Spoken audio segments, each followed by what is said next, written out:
Thank you for the happiest year of my life. Assalamualaikum warahmatullahi wabarakatuh. Bertemu lagi bersama saya Eriza. Kali ini saya akan membahas materi yang berjudul usaha. Masih di buku yang sama, yaitu buku Toto Sujoroto, Manajemen Penerbitan Pers. Nah, kali ini saya akan membahas pada halaman 34 sampai dengan 35. Yang mana Business Department atau bidang usaha. Pemimpin perusahaan adalah orang yang mendapat kepercayaan dari pemimpin umum untuk menjalankan suatu perusahaan. Dalam satu perusahaan mengelola di bidang usaha. Ia mendapat kepercayaan penuh mengendalikan usaha untuk mendapat keuntungan dari perusahaan, keuntungan dari penjualan pada usaha tersebut. Keuntungan yang banyak guna kesejahteraan semua karyawan itu tergantung dari si pemimpin usaha ini. Dalam operasional sehari-hari, pemimpin perusahaan mempunyai beberapa manajer yang akan memimpin bidang-bidang dari setiap usaha, yang bidang-bidang usaha yang dibutuhkan di suatu perusahaan tersebut. Bidang usaha dalam ruang lingkup usaha antara lain bidang produksi, sirkulasi, iklan, keuangan, teknik, personalia, dan layanan pelanggan atau customer care. Nah, itu memiliki manajer masing-masing. Namanya saja bidang usaha atau bisnis, maka segala gerak yang dilakukan harus diperhitungkan. Jadi bisnis itu seluruh yang dikerjakan itu adalah harus diperhitungkan, karena itu menyangkut perekonomian atau usaha atau keuangan yang akan didapatkan di suatu perusahaan itu dan kesejahteraan karyawannya nanti. Dengan upaya menekan biaya serendah-rendahnya dan menghasilkan yang sebanyak-banyaknya. Nah, itu yang dilakukan oleh perusahaan, pemimpin perusahaan yang diterapkan, menjalankan untuk kemudian digerakkan oleh manajer atau bawahan dari si pemimpin perusahaan. Nah, setiap hari pemimpin perusahaan menerima laporan dari para manajernya tadi, dari para manajer itu seperti yang dari kepala-kepala bagian dari bidang-bidang perusahaan tadi, menerima laporan kegiatannya setiap hari tentang kegiatan apa saja sih yang dilakukan dari si karyawan-karyawannya, lalu disampaikan oleh manajer, lalu dari manajer sampai ke pemimpin perusahaan, terus sampai lagi ke pemimpin perusahaan umum.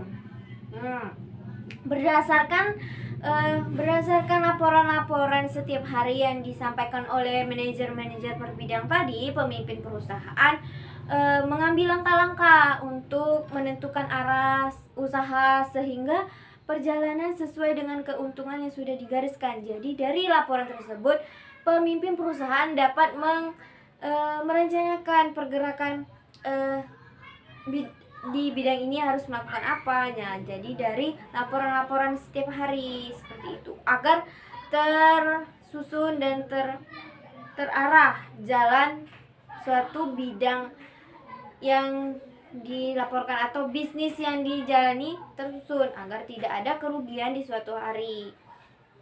Nah, mengingat penghasilan utama dari perusahaan penerbitan pers itu adalah sektor penjualan dari koran, majalah, iklan, maka kedua sektor ini mendapat perhatian yang sangat khusus dari dari pimpinan perusahaan. Setiap lembar koran, majalah yang dicetak harus diperhitungkan untuk biaya. Nah, seperti yang saya jelaskan pada minggu lalu, yaitu tentang iklan. Nah, jadi setiap kolom iklan itu kan ada harga-harganya. Jadi diperhitungkan seluruhnya itu guna ini untuk bisnis. Jadi dari iklan koran misalnya, satu kolom itu dihitung berapa. Jadi itu guna dari si pemimpin perusahaan.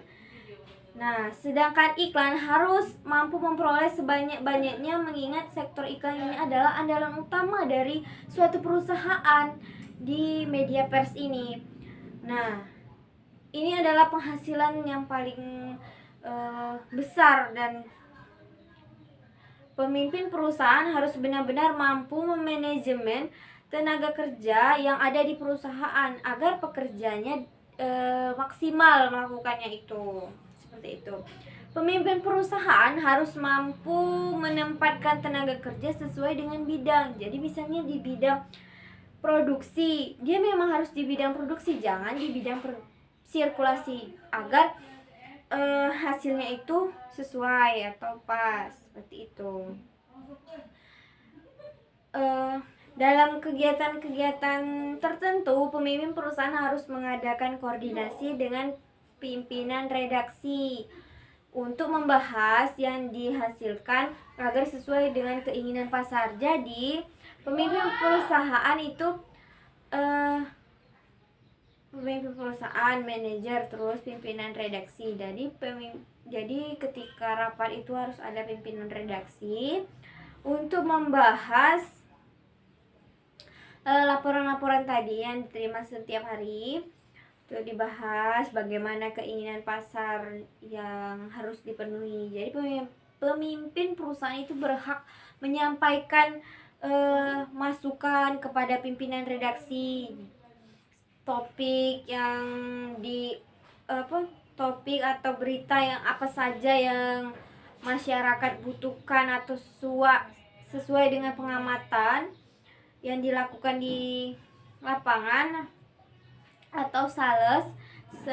Sebaliknya, si pimpinan redaksi juga bisa memberikan masukan ketika rapat untuk proyeksi, itu bisa memberikan masukan apa saja yang dibutuhkan oleh masyarakat. Jadi agar keinginan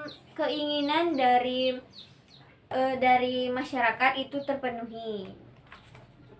Itu fungsinya dari pimpinan perusahaan dan pimpinan redaksi. Jadi yang dibutuhkan oleh masyarakat itu dapat terpenuhi. Nah, terus dari pimpinan perusahaan, pimpinan redaksi menyampaikan hasil rapat, menyampaikan kepada wartawan agar dalam mencari atau mengelola berita itu sesuai dengan keinginan masyarakat, sehingga penerbitan yang dilakukan di lapangan itu sesuai dan penerbitannya laku di pasaran. Nah, seperti itu. Jadi itu adalah pentingnya pimpinan perusahaan dalam pers itu sendiri. Ya, mungkin itu saja yang dapat saya sampaikan pada pertemuan kali ini. Saya pamit undur diri. Wassalamualaikum warahmatullahi wabarakatuh.